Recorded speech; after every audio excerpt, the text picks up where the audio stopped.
за месец јуни 2026 година. Иземено е од Евангелието по Матеј, 10 глава, 7 и 8 ред. И гласи: И одејќи, проповедајте и кажувајте дека се приближи Царството Небесно. Бесплатно добивте, бесплатно давајте.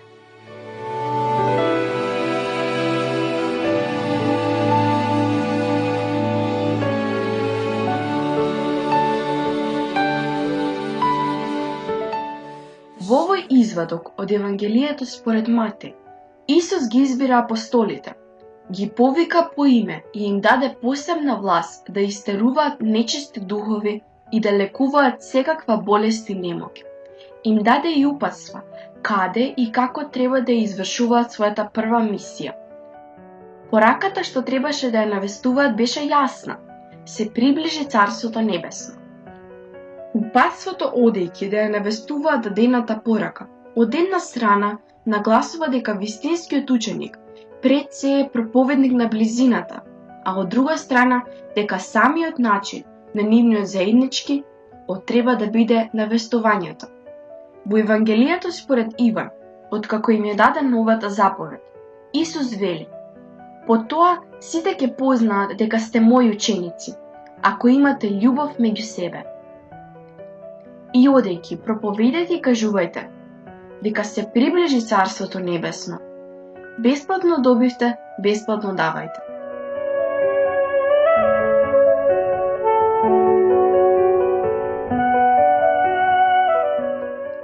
Царството Небесно е средиштето на Исусовото навестување.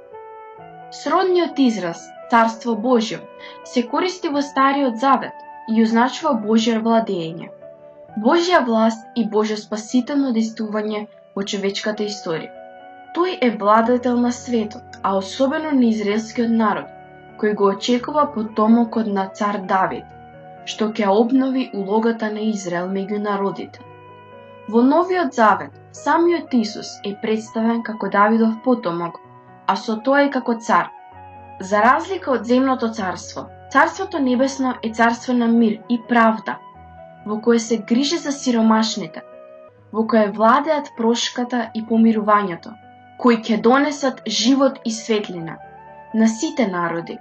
Тоа царство веќе започнало во светот и во срцата на луѓето, но целосно ќе се оствари со повторното Христово доаѓање. И одејќи, проповедајте и кажувајте дека се приближи Царството Небесно. Бесплатно добивте, бесплатно давајте.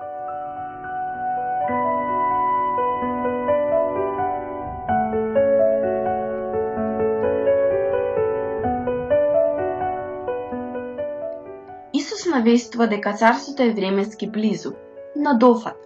Од параболите, како онаа за синеповото зрно или за квасесот, што го проникнува целото тесто, се разбира дека тоа действува на таинствен и понизен начин, но истрајно и низ времето. Зборот близу има и просторно значење. Кога учениците, кои го носат присуството на Исусовиот дух, се приближуваат одејќи, се приближува и Царството Божјо. Така и во Евангелието според Марко, кога Исус му вели на книжникот: не си далеко од Царството Божјо. Веројатно сака да му каже: не само почна да разбираш, туку и не си далеко од мене.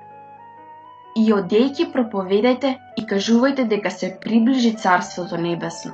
Бесплатно добивте, бесплатно давајте.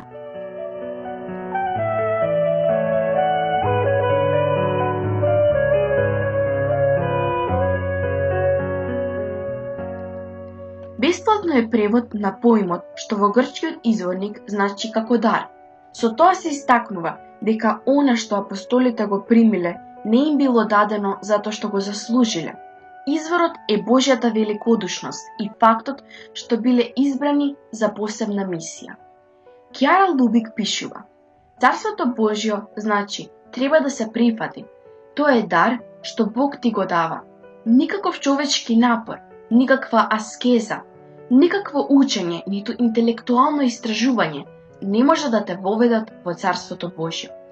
Самиот Бог ти доаѓа во пресед, се открива со својата светлина или те допира со својата благодат и нема никаква заслуга со која би можел да се пофалиш или на која би можел да се повикаш за да стекнеш право на таков Божи дар.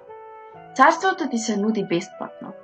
Додека го прифаќаме, и денес сме повикани да ја продолжиме задачата што Исус им ја даде на апостолите, со зборови и дела да објавуваме близината на Царството и заедно на секое човечко суштество да му ја навестуваме пораката на надеж, дека оној толку напатен, несигурен свет, Бог неизмерно го љуби, дека Бог неизмерно не љуби сите нас. И одејќи, проповедајте и кажувајте дека се приближи Царството Небесно. Бесплатно добивте, бесплатно давајте.